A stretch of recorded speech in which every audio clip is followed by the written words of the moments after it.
नमस्कार, news watch Bharat देख रहे हैं आप। मैं हूं आपके साथ सुरभि राजपूत। मेरठ के एक घर में ऐसी खौफनाक कहानी सामने आई है जिसे जानकर हर कोई सन्न रह गया। इस कहानी में कुल 3 किरदार हैं, पति, पत्नी और वो। हालात कुछ ऐसे बने कि पत्नी को प्रेमी के साथ मिलकर अपने पति का ही कत्ल करना पड़ा था। लेकिन प्रेमी अंधविश्वासी था। वो चाहता था कि अपने पति के सीने पर पहला वार उसकी माशूका खुद करे, जबकि वो उसकी 2 हथेलियां काटना चाहता था। कत्ल की इस खौफनाक कहानी में एक मुर्दा माँ भी है, जिसे पत्नी का प्रेमी बातें भी किया करता था। ये कहानी आपको बेहद हैरान कर देगी। कहानी का आगाज होता है यूपी के मेरठ से, जहां एक मोहल्ले में मौजूद एक घर के बाहर भीड़ जमा थी। हर एक की निगाहें उसी घर की तरफ थी। थोड़ी देर के बाद वहां पर पुलिस पहुंचती है। पुलिस के बाद फॉरेंसिक टीम घर में दाखिल होती है। घर के अंदर से और तो कुछ नहीं, नीले रंग के प्लास्टिक का एक ड्रम बाहर निकाला जाता है। अमूमन इस तरह का ड्रम लोग अपने घरों में पानी जमा करने के लिए खरीदते ही हैं और इसके बाद ड्रम को एक गाड़ी में डालकर ले जाया जाता है। अब ड्रम मेरठ के एक सरकारी अस्पताल के मुर्दा घर पहुंच चुका है और ड्रम जरूरत से ज्यादा भी भारी था।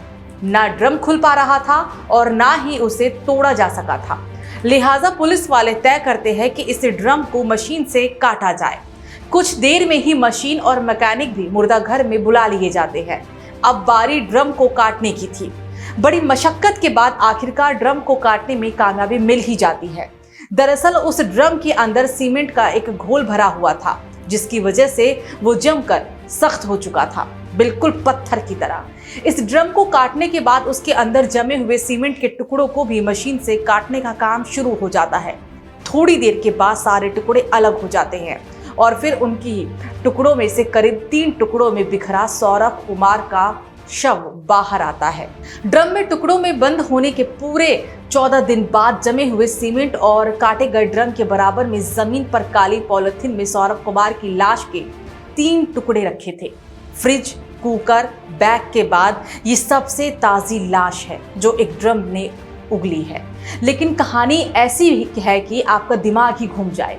ये कहानी एक ऐसी पत्नी की है जिसने घर वालों की मर्जी के खिलाफ लव मैरिज, लेकिन लव मैरिज के 3 साल बाद उसे फिर से लव हुआ और उसने अपने पहले प्यार और पति के सीने में अपने हाथों से पहला खंजर उतारा। फिर दूसरे प्यार यानी कि दूसरे प्रेमी के साथ मिलकर लाश के 3 टुकड़े किए, सर धड़ से अलग किया, दोनों हाथों की हथेली काटी और फिर लाश बैग में डालकर बेड के नीचे रख दिया। प्रेमी अब अपने घर चला गया था, लेकिन जाते जाते वो सर और दोनों हथेलियां एक दूसरे बैग में रखकर अपने साथ अपने घर ले गया था। प्रेमी के जाने के बाद इधर प्रेमिका को अब बैग में रखी लाश से डर लगने लगा। नींद नहीं आ रही थी, इसलिए तड़के 3 बजे वो भी आधी लाश घर में छोड़कर अपने प्रेमी के घर चली गई।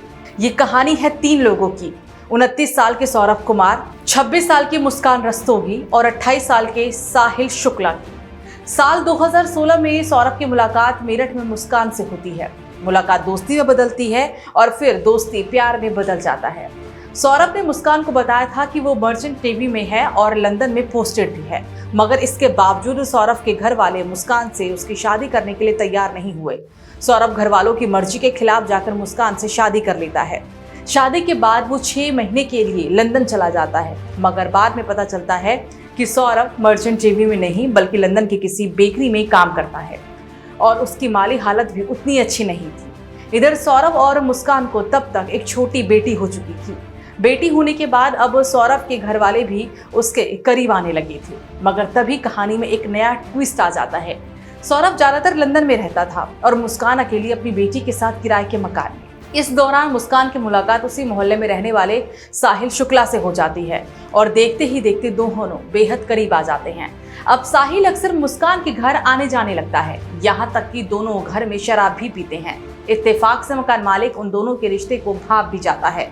फिर साल 2021 में जब सौरभ लंदन से मेरठ आता है, तब मकान मालिक उसे मुस्कान और साहिल की सच्चाई बता देता है। इस बीच दोनों के कुछ चैट भी सौरभ की नजर पड़ जाती है। फिर सौरभ और मुस्कान में झगड़ा होता है और बात तलाक तक पहुंच जाती है। सौरभ मुस्कान को अब तलाक देना चाहता था और इन्हीं झगड़ों के बीच 2023 में सौरभ फिर से लंदन चला गया। अब मुस्कान और साहिल आजाद थे। फिर पूरे 2 साल बाद फरवरी 2025 में ये आज़ादी खत्म होने वाली थी, क्योंकि सौरभ 24 फरवरी को लंदन से 2 साल बाद मेरठ अपने घर लौट रहा था। 25 फरवरी को मुस्कान का बर्थडे भी था और उसका बर्थडे मनाने के लिए वो यहाँ आ रहा था। लेकिन इधर मुस्कान कुछ और ही प्लान करके बैठी थी। उसका इरादा ठीक बर्थडे वाले दिन यानी कि 25 फरवरी को ही सौरभ को मार डालने का था, मगर ऐसा हो ना सका क्योंकि 25 फरवरी वाली प्लानिंग फेल हो गई और सौरभ बच गया। मगर मुस्कान और साहिल अपनी अगली प्लानिंग में जुट गए थे। मुस्कान की बेटी का एग्जाम चल रहा था। 3 मार्च को एग्जाम खत्म होते ही मुस्कान ने अपनी बेटी को अपनी माँ के घर भेज दिया और 3 मार्च का दिन सौरभ के लिए कत्ल का चुना गया। और उस दिन रात को जैसे ही सौरभ अपने कमरे में सोने गया, मुस्कान ने साहिल को बुला लिया और इसके बाद पहले मुस्कान ने सौरभ के सीने पर तेज धारदार खंजर से वार किया और फिर साहिल चाकू लेकर सौरभ पर टूट पड़ा। सौरभ पूरी ताकत से लड़ने की कोशिश कर रहा था लेकिन वो हार गया। मुस्कान उसकी मौत का तमाशा देखती रही। कुछ ही मिनटों में सौरभ की सांसें थम चुकी थी। कत्ल के बाद अब लाश ठिकाने लगाने की बारी थी, तो उसकी प्लानिंग भी पहले से ही हो चुकी थी। और इसके बाद साहिल और मुस्कान ने मिलकर एक प्लास्टिक का बड़ा ड्रम खरीदा था। फिर उन दोनों ने बाथरूम में सौरभ की लाश के टुकड़े किए और उस बड़े ड्रम में भर दिए। फिर उस ड्रम को सीमेंट का घोल डालकर भर दिया गया, यानी वो ड्रम सौरभ की ठोस कब्र बन चुका था। और इसके बाद दोनों साहिल के घर जाकर आराम से सो गए। फिर 4 मार्च की सुबह हुई। लाश वाला ड्रम कमरे में रखकर अब मुस्कान साहिल के साथ हिमाचल की वादियों में घूमने जा रही थी। 4 मार्च की शाम को ही दोनों एक कैब बुक करते हैं और शिमला, मनाली और कसौल घूमने के लिए निकल जाते हैं। उस वक्त मुस्कान अपने साथ कुल 84,000 रुपए लेकर निकली थी। 14 दिन बाद जब पैसे खत्म हो गए तो दोनों ने वापस मेरठ आने का फैसला कर लिया। हालांकि एक दूसरी कहानी ये भी है कि पैसा खत्म होने के बाद मुस्कान सौरभ के अकाउंट से पैसे निकालना चाहती थी। पैसे निकले नहीं तो उसने अपनी माँ को फोन किया।